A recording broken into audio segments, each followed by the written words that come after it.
Você vai começar a lecionar e tem dúvida de como se portar, o que você deve falar, qual deve ser a abordagem inicial com os alunos? Acompanhe nessa videoaula várias dicas que acredito que vão poder te ajudar muito para ingressar no ensino superior.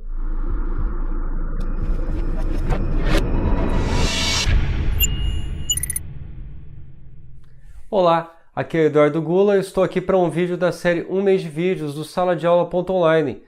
No mês de vídeos, diariamente você vai receber um novo vídeo por 30 dias sobre diversos temas como Moodle para EAD, dicas para professores do ensino superior, planejamento e desenvolvimento de aplicativos e dicas para gravação de videoaulas.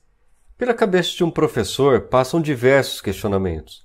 Dúvidas, reflexões a respeito de qual a melhor metodologia para cada tipo de conteúdo, qual a forma mais adequada de avaliação, são só alguns dos questionamentos que um professor se faz. Dentre os vários questionamentos que comumente, que naturalmente um professor se faz, um que passa pela cabeça de praticamente qualquer pessoa que vai começar a sua atividade como professor é: como que eu me preparo para a minha primeira aula? Ou ainda, como eu me comporto na minha primeira aula? E por fim, o que eu faço, o que eu falo? Bom, você terminou sua pós-graduação, vai iniciar na atividade docente, conseguiu sua atribuição de aula numa faculdade e vai começar a dar aulas. E agora? Como que você se prepara e prepara o material a ser usado? E claro, se você vai ter a tão desejada primeira aula, é normal vir justamente um questionamento a respeito de o que fazer na primeira aula, o que falar, como começar, como introduzir a primeira aula. Calma. Essas preocupações aí do que fazer na primeira aula não pode fazer você entrar em pânico de maneira alguma, arrancar os cabelos ou perder o sono. Bom, eu vou passar na sequência algumas dicas e desde o momento da contratação ou da atribuição de aula, como que você se comporta, até dicas do primeiro dia entrando na sala de aula. Vamos lá. No momento da contratação da atribuição, procure conhecer a estrutura onde você vai dar aula. Os laboratórios, sala de aula, biblioteca, toda a estrutura. Isso é importante porque você vai ter uma ideia de como são as salas onde você vai trabalhar e também para ajudar a ter uma ideia mais precisa de como planejar essas aulas. Quanto mais informação você tiver com antecedência, mais vai ficar tranquilo quando chegar na primeira aula. Outro ponto, converse com seu coordenador, ainda no momento da contratação, quanto a metodologias praticadas pela instituição e alguma outra informação que você julgar importante. Pode ser que você vai iniciar a sua atividade de professor em uma escola que preza mais por aulas expositivas ou que tem pouco equipamento de audiovisual de repente. Pode ser que a escola prefere práticas de metodologia ativa, de ensino misto, enfim. É bem adequado que você tenha essas informações para poder adequar o seu trabalho à instituição. Bom, passou a contratação, a atribuição de aula, e após a contratação, o que você pode ir atrás de se preparar? Primeiro, estude a ementa e revise a bibliografia. Veja aí quais são os conceitos envolvidos, prepara o material que você vai usar, as apresentações de PowerPoint, enfim. Planeje quais vão ser os trabalhos, por exemplo, que você vai ministrar para os alunos. Já pense prazos, temas, todos esses pontos aí são itens importantes para você começar a planejar logo após a sua contratação e a atribuição de aula. Outro ponto faça a sua programação de aula. Você pode distribuir os dias letivos numa planilha em Excel, por exemplo, ou no documento do Word e registrar qual o dia previsto para cada conteúdo, podendo colocar esses conteúdos de maneira uniforme ao longo do ano ou do semestre, se for uma disciplina semestral. Procure evitar colocar uma grande carga de teoria toda junto, uma grande carga de prática toda junto. Pelo contrário, distribua essas aulas, balanceie isso, para não ficar uma coisa cansativa para os alunos. É um momento oportuno, após a atribuição, para considerar dias que você vai usar laboratório, quais serão os feriados, se haverá uma semana de palestra da escola, semana de curso, de festividade, semana de provas, onde você não vai ter conteúdos sendo apresentados para os alunos. Você pode também identificar nesse planejamento inicial quando serão os feriados e ainda quando serão as emendas de feriado, porque isso indica que são dias que poderá ter a presença de poucos alunos presentes. E considere, por exemplo, se você vai precisar de aulas de exercício, se as aulas de exercício serão, por exemplo, logo após uma aula expositiva e antes de uma aula de laboratório, por exemplo. Então você vai fazendo esse planejamento já para dispor os conteúdos da maneira que tenha o melhor rendimento, o melhor aproveitamento possível para os seus alunos. Por exemplo, prever aula de conteúdo, né, e logo depois uma aula prática em laboratório, ou logo depois da teoria uma aula de exercício, é uma boa pedida para quebrar o ritmo de aula somente expositiva e permitir que os alunos exercitem o conteúdo teórico que eles já viram, né? Já considere também que dias haverão as apresentações dos seminários, caso sua disciplina tenha seminário, que nesse caso já vai ser uma aula que você prevê que não vai ter um lançamento de um novo conteúdo, um novo tópico da ementa. Bom, passou a contratação, passou o planejamento da atribuição e aí você já está chegando próximo lá do primeiro dia de aula. O que você pode fazer aí faltando alguns dias para as aulas?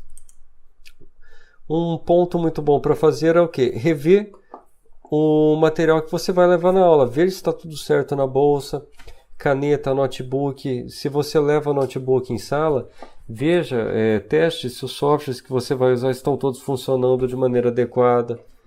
Outro tópico que você pode fazer desde lá o momento da atribuição, mas faltando alguns dias para o início das aulas é bom fazer, é levantar o perfil da sala. Procura conversar com o seu coordenador ou com um professor que já passou pela sua turma, qual é o perfil dos alunos. Por exemplo, se os alunos são muito calados ou se eles são muito falantes, se são participativos, se eles têm algum hábito, como por exemplo atraso excessivo que pode atrapalhar o andamento da disciplina, né? Se eles atrasam muito para chegar no início da aula. Quando você conhece o perfil, você pode lançar mão de possibilidades para tirar benefício dessas características. Por exemplo, se a turma é participativa, possivelmente vai ser muito fácil você fazer uma aula onde você faz perguntas, os alunos participam, respondem, dão exemplos de vivência deles, isso é muito bom. Mas e se os alunos são calados? Aí você faz aquela pergunta e dá para ficar ouvindo o grilinho cantando, né? Que ninguém fala um A. Nesse caso, você pode usar de outros recursos para fomentar a participação dos alunos que não seja exatamente falando, levantando a mão e falando. Eu vou fazer uma aula exatamente sobre isso, como que você lança a mão de artifícios para os alunos se mobilizarem e a participarem sem necessariamente falar. Isso é muito bom quando é uma sala muito quieta, muito calada. Outro tópico importante para você levantar, faltando alguns dias para a aula, qual a quantidade de aluno que tem reprovação em alguma disciplina, principalmente reprovação em alguma disciplina que está relacionada, está associada à disciplina que você vai ministrar. Essa é uma informação importante porque se os alunos têm dificuldade em assuntos correlatos ao que você vai ministrar, a sua disciplina, isso demonstra que talvez você vai ter que ter uma abordagem diferente, vai ter que redobrar o zelo para compensar uma deficiência que esses alunos já carregam. E por fim, planeje o roteiro da sua primeira aula.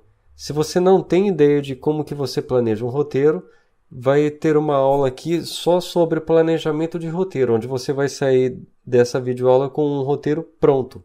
Fique com a gente. Se você não se inscreveu no canal ainda, se inscreva que assim que a aula for lançada, você vai ser avisado. Bom, tudo passou aí a sua preparação e você chegou no primeiro dia de aula. Recomendações, dicas para o primeiro dia de aula. Primeiro, não chegue atrasado. Procure chegar um pouco antes, alguns minutos antes. Se já não é legal o aluno chegar atrasado, quem dirá o aluno chegar e ficar esperando o professor atrasado chegar na sala? Não fica legal de maneira alguma, né? Outro ponto, mantenha a tranquilidade. Ainda que seja a sua primeira aula, que você esteja nervoso, que é natural, calma, siga seu roteiro que você fez. Procure transparecer confiança. Ainda que você esteja nervoso, você não precisa chegar lá e falando, olha, gente, é a minha primeira aula, eu estou nervoso, desculpa, não repara não. Isso não vai acrescentar em nada, né? Pelo contrário. À medida que você for apresentar o conteúdo, for falar, procure dosar a sua voz para que você nem fale muito rápido nem muito baixo. Né? À medida que você vai iniciar a aula, principalmente nos primeiros minutos, pode ser que o tom da tua voz, o ritmo, esteja um pouco contagiado por um pequeno nervosismo que você tenha no momento. Respire, né? E siga o seu roteiro que você elaborou. E procure falar para que a sua voz seja compreensível tanto para os alunos que estão lá na primeira fileira, na primeira cadeira, para os que estão lá na última fileira. Se você tiver alguma dúvida, de repente não sabe se está falando num bom tom, num bom volume, pergunte. Pessoal, vocês que estão aí no fim estão me ouvindo bem? Não tem problema nenhum, né? Isso daí serve para você dosar como que tá a sua voz, como que ela tá sendo, como que a sua voz está soando na sala onde você está dando a aula. Bom, e se der branco? O famoso branco que os alunos muito falam.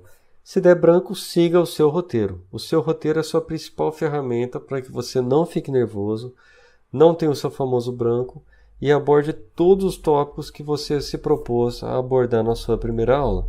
Tá? Repito, vai ter uma aula aqui só sobre a elaboração do roteiro da primeira aula. Se inscreva no canal e você vai ficar a par aí de quando for lançada essa aula, que vai ser nos próximos dias.